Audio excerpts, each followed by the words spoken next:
¿Cuál es la incidencia del bullying en las escuelas y cómo atacar esta cultura de acoso y agresión sistemáticos? ¿Qué se necesita para evitar la impunidad y violaciones de la patrulla fronteriza en México? Quédese con nosotros.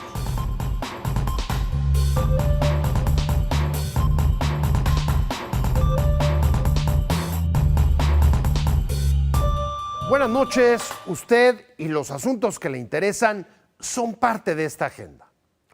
Organismos internacionales alertan sobre los niveles de violencia en escuelas mexicanas, en especial de secundaria.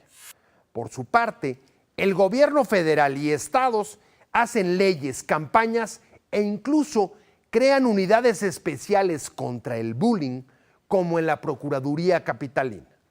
Ningún sector de la sociedad está libre del acoso escolar.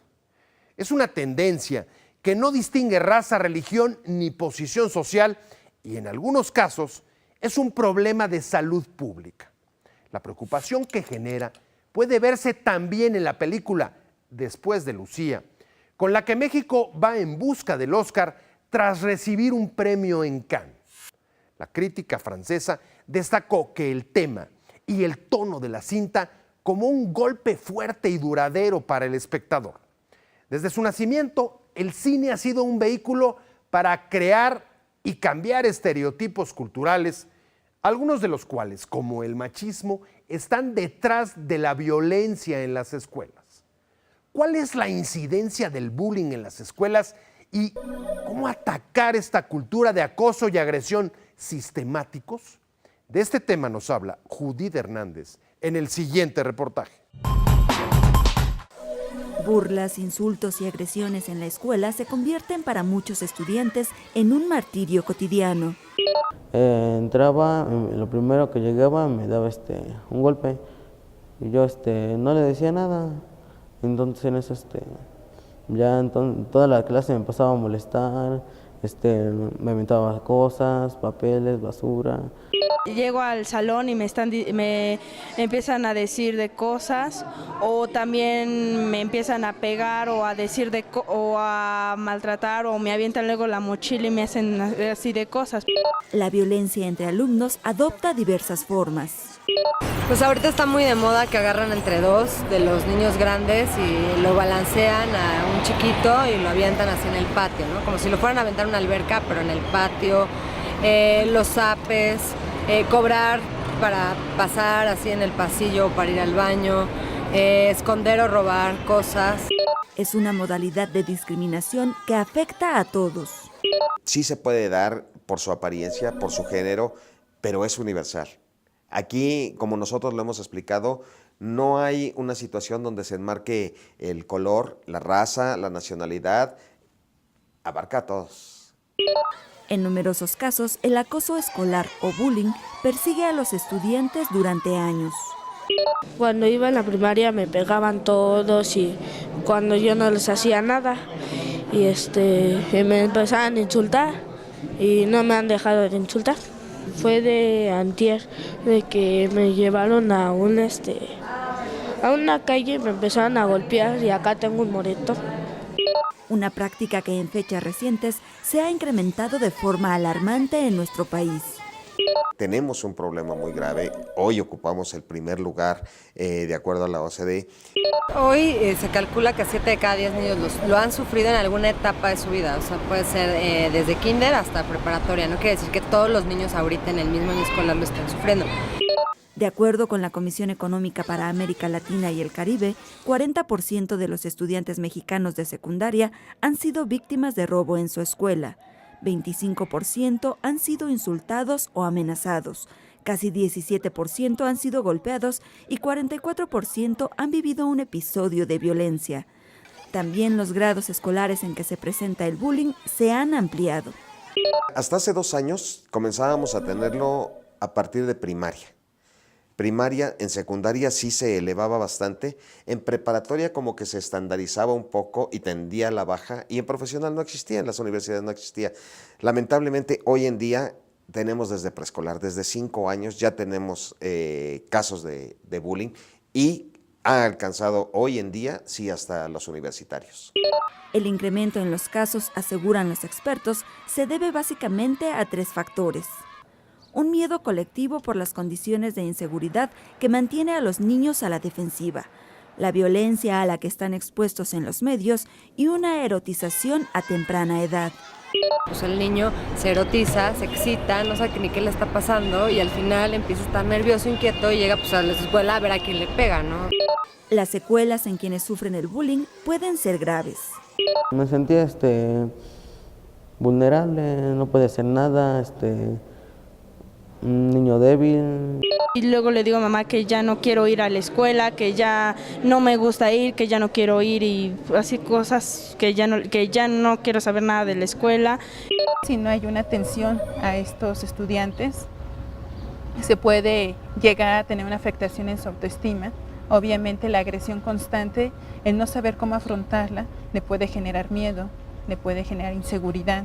Si esto se hace constante, se está volviendo un hábito en su vida, pues a lo mejor incluso puede llegar a presentar estados depresivos, empezar a somatizar. El suicidio ha empezado a aparecer, de hecho se calcula que de seguir así las cosas, para el 2020 va a ser la primera causa de muerte entre niños y jóvenes. Esto lo dice el Instituto Nacional de Psiquiatría. Sin embargo, también es necesario atender a quienes ejercen la agresión. También puede ser un niño que se le observe con diferentes estados de ánimo, porque muchas de las veces a lo mejor ha recibido agresión en otros ámbitos, que en la escuela es donde puede ejercerla como un patrón que ha aprendido para socializar, pero eso no significa que sean felices. Solo Nayarit, Puebla, Tamaulipas, Veracruz y el Distrito Federal cuentan con una ley específica para evitar la violencia escolar. Además, existen iniciativas como el programa de la Fundación En Movimiento, que ofrece conferencias a padres de familia, talleres vivenciales para maestros y campañas para que los estudiantes se comprometan a respetar a sus compañeros. Los programas que nosotros estamos implementando como Fundación En Movimiento, sí te puedo decir que están medidos y que hemos tenido una baja en los primeros 6 meses hasta de un 50% en lo que es la incidencia del acoso escolar. El cine es una herramienta que puede ayudar a visibilizar y crear conciencia sobre este problema. Un ejemplo es la película Después de Lucía, que cuenta la historia de una adolescente víctima de bullying.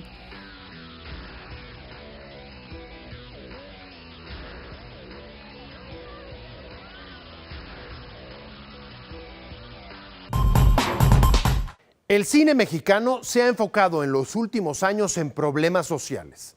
La violencia en cintas como El infierno, la justicia en Presunto culpable, la educación con De panzazo, la anorexia en Malos hábitos y ahora el bullying.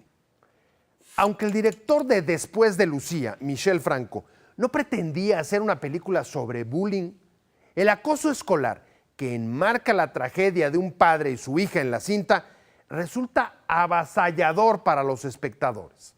Recuerda que el bullying no es una broma.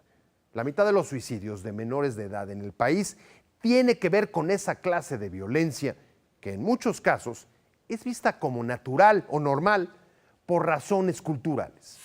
Después de Lucía, proyecta el tema del bullying de nueva cuenta en la discusión pública.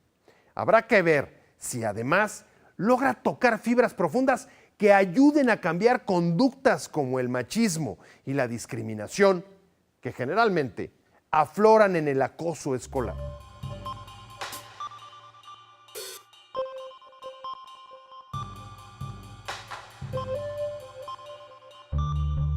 ¿Por qué y para qué hacer una película sobre el bullying? Pues es un tema muy actual, un tema urgente y que no se le ha dado la importancia que tienen. Entonces pensé que con Después de Lucía podía hacer una película que es entretenida, interesante, realista y que puede ayudarnos a entender mejor el bullying. ¿Cómo llegaste al tema del bullying? El bullying nos rodea, todo el mundo tiene en su familia un caso de bullying o un pariente, desgraciadamente está en todos lados. ¿Qué puede hacer una película contra el bullying? Yo creo que el buen cine, primero que nada, tiene que entretener. Pero sí creo que además de entretener y hacer algo que cinematográficamente sea interesante, puedes poner sobre la mesa un tema que valga la pena y que si la gente, por ejemplo, si van padres a la escuela con sus hijos, pues tal vez esto destapa, provoca que empiecen a dialogar, que los niños platiquen cosas similares a las que ven en la película que suceden en la escuela. Si la van a ver los adolescentes juntos, pues también pueden darse cuenta de que a veces el bullying tiene consecuencias mucho mayores que las que imaginan, porque a veces lo toman como cotorreo y resulta que sí hace un daño profundo. ¿A qué atribuyes el impacto que ha tenido esta película? ¿Al arte, a la producción, al tema del luto o al bullying? En el cine es difícil calcular dónde está el éxito o fracaso de un proyecto. Yo creo que en este caso, o por lo menos la gente se ve reflejada en la película. Creo que ahí está el éxito. ¿No lo previste? Yo creo que si eres serio como escritor y director, haces tu mejor esfuerzo y eres honesto y consideras que el público es inteligente y que si para mí un tema es interesante, para ellos va a ser interesante, pero nunca sabes qué éxito puede tener una película. Si hubiera una fórmula, pues todos los que la conocen harían películas exitosas una y otra vez, y no es así. Mucho es por instinto, hay que ser muy observador y tratar de capturar lo que está sucediendo día con día. Yo aquí hablo de adolescentes, porque también es un tema que conozco bien, del que no me siento tan lejano a mis 33 años, digamos. Una pregunta más personal. ¿Tú fuiste víctima del bullying? No, cuando yo iba a la escuela había violencia, y pues la violencia es algo natural que está en el ser humano, pero no era la violencia sistemática que ahora existe, en la que aparentemente los estudiantes, los compañeros, no se dan por satisfechos hasta disminuir psicológicamente a una víctima por completo. Eso no pasaba cuando yo era estudiante, y ese es el fenómeno del bullying. Además, ahora también con las redes sociales, celulares, videos que se graban, se agrava mucho el problema porque ya no hay privacidad. Un niño que es molestado en la escuela llega a la casa y lo siguen molestando. Una película generalmente es la transformación de un personaje a través del tiempo. ¿Cómo se transforma un buleador y un buleado en tu película? ¿Y cómo te gustaría que se transformara en la realidad? Trato de entenderlos en la complejidad. Por ejemplo, hay que entender el que molesta, por qué molesta. Hay que ir a ver qué está pasando en su casa. No es que es un chico malo que quiere ir y fregar a otros, no. Hay complejidad también ahí. Entonces los dos pueden cambiar y los dos pueden transformarse, pero hay que entender qué está pasando en la sociedad, en las casas, en las calles. No es un tema exclusivo de las escuelas. ¿Qué significa para ti haber ganado Cannes? Significa mucho porque yo desde que empecé a interesarme por el cine cuando era adolescente, pues las películas que más me gustaban ganaban Cannes. Sin embargo, hay otra parte en la que cuando te sientas a escribir la siguiente película, pues otra vez estás solo en tu oficina, en tu cuarto, con la computadora, y es volver a empezar y es igual de difícil otra vez. Quédese con nosotros. Al regresar, ¿qué cambios deben impulsar México y Estados Unidos para evitar la impunidad y las agresiones de la patrulla fronteriza?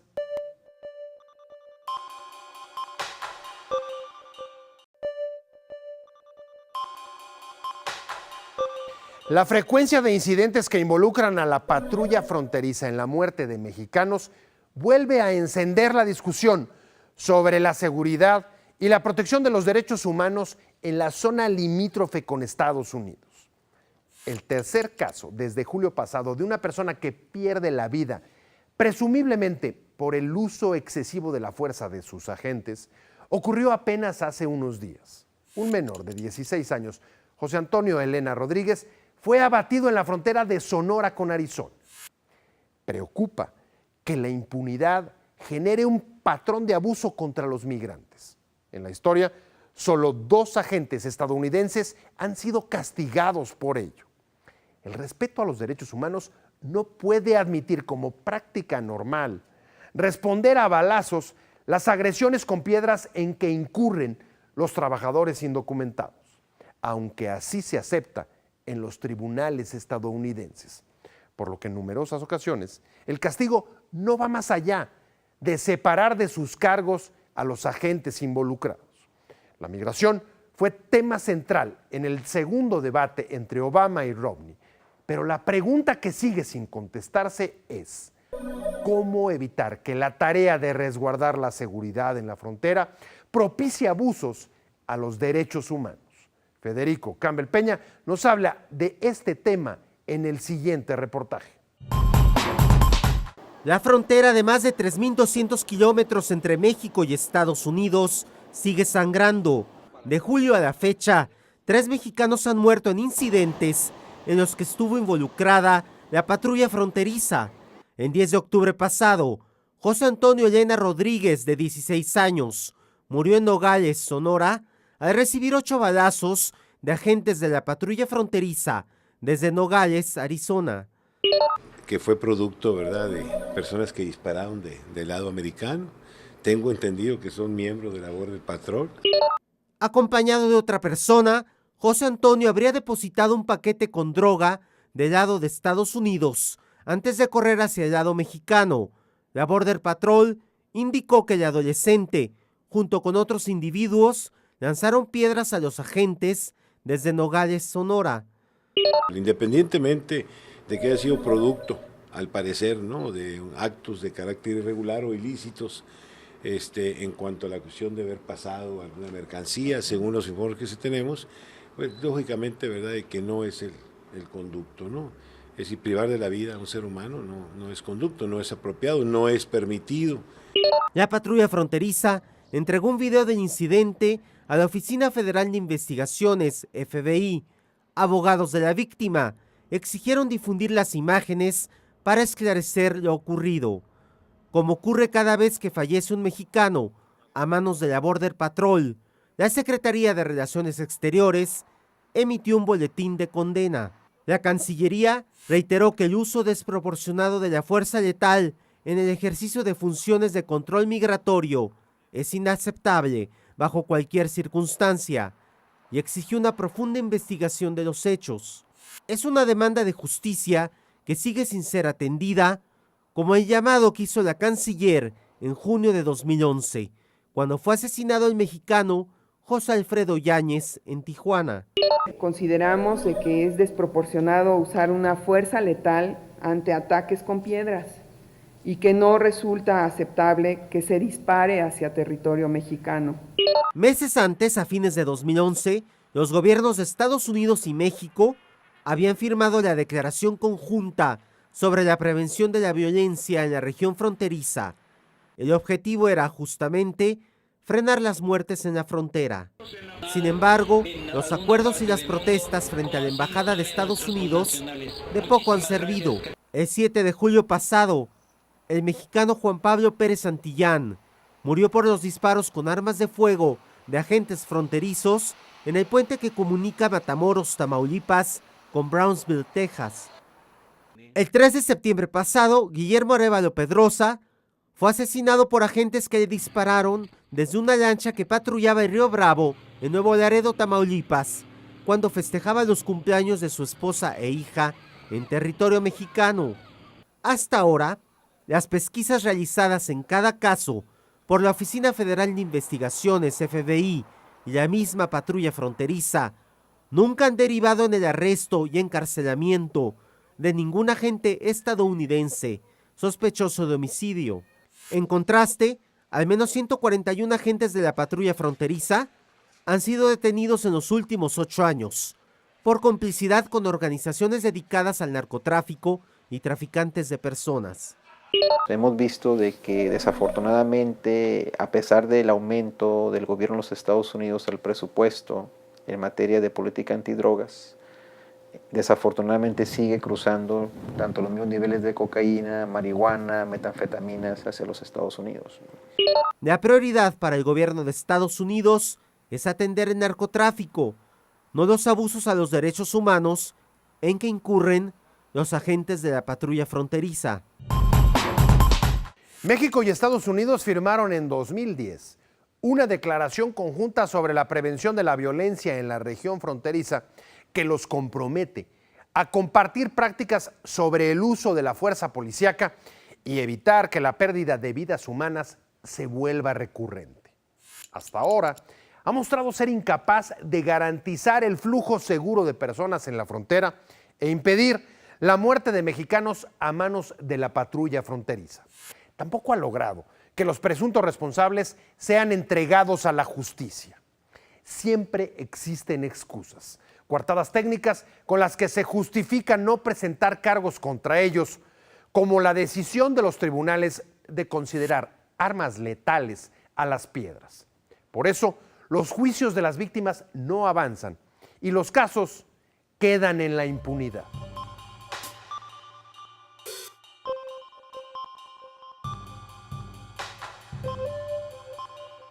¿Cómo resguardar la frontera entre México y Estados Unidos al mismo tiempo que preservar los derechos humanos de los migrantes? Yo diría que son tres cosas: la seguridad, los derechos humanos y el comercio, porque México y Estados Unidos ya tienen una relación comercial de $500 mil millones al año. Esta cuestión de la seguridad fronteriza es muy compleja. Ya ha habido mucho aumento en el tamaño del personal de la patrulla fronteriza, con poca experiencia policíaca, que se ha vuelto realmente un problema para el manejo de esta fuerza. Y también tenemos una frontera con mucha presión, ¿no? Con tanta personal, tanta infraestructura, tanto comercio, muy congestionada la frontera. Entonces no hemos encontrado la manera de hacer prioridad los derechos humanos. ¿Por qué tanto tiempo para lograr que haya cooperación? Yo creo que no nos dimos cuenta, por lo menos en Estados Unidos, de que teníamos un país estratégico al sur de nosotros. Y tampoco yo creo que en México se vio la necesidad de trabajar tan de cerca con Estados Unidos en cuestiones de seguridad. En los últimos 20 años ha habido un refuerzo de la actividad y la presencia policíaca en la frontera, pero no ha logrado devolver seguridad, respeto a derechos humanos y facilitar el comercio en la zona. ¿Cuáles son tres de las principales medidas que se necesitan en el futuro para lograr esas metas? Necesitan gente con más experiencia, ¿no? Antes de este incremento en el número de personal, había gente dentro de la patrulla fronteriza con mucha experiencia, tal vez gente que salía del ejército o la marina después de 20 años.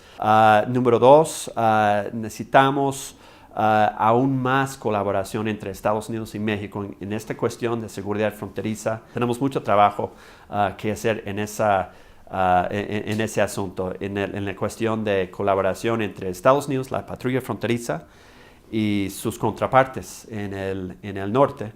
También, de este lado de la frontera, la cuestión migratoria está muy fuerte con la frontera sur.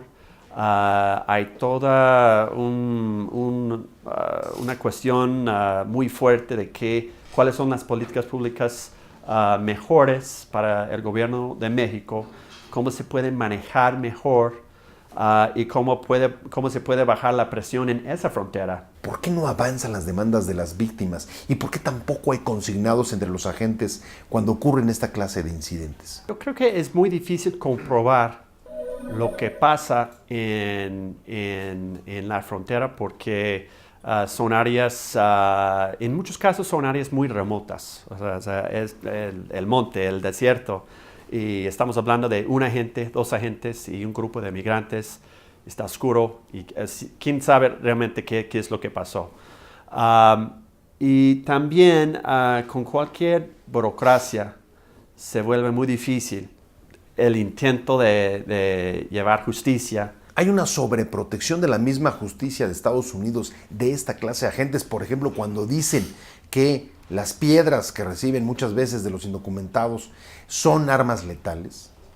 Bueno, yo no soy experto, yo no tengo mucho conocimiento de esa área de la ley, pero no me sorprende, porque la patrulla fronteriza tiene mucho apoyo dentro del establishment político de los Estados Unidos. ¿Podría decirse que hay un exceso de apoyo político a la patrulla fronteriza? Después del 11 de septiembre, todo el país se sintió muy, muy vulnerable. ¿no? Y nos dimos cuenta casi inmediatamente de que nuestras fronteras eran fronteras muy abiertas, sigue siendo en gran parte. Seguridad, derechos humanos y comercio. ¿Puede haber cooperación y una buena relación entre los dos países en la frontera si alguno de estos elementos falta? A estas alturas ya estamos muy atados los dos países, condenados de colaborar el uno con el otro. México sigue siendo el país número 2 de exportaciones, que recibe exportaciones de Estados Unidos. Entonces, estas cuestiones no se pueden separar muy fácilmente, especialmente con la seguridad y el comercio. Los derechos humanos van ahí, pero no se han explorado lo suficientemente bien. ¿Cómo te imaginas que puede ser la frontera mexicana y estadounidense en los próximos 5 años? Lo que yo veo es una urgencia para resguardar, construir mejores puertos de entrada terrestres. Ya estamos muy atrasados en esa infraestructura y tenemos una relación comercial enorme. Entonces algo tiene que cambiar ahí. De hecho, necesitamos más personal ahí. Gracias por habernos acompañado. Recuerde que Agenda la hacemos todos. Usted puede mandarnos sus sugerencias y temas a la dirección de correo y Twitter que aparecen en la pantalla. Lo esperamos la próxima semana con reportajes y entrevistas sobre las situaciones que impactan su calidad de vida, la realidad que todos los días enfrentamos.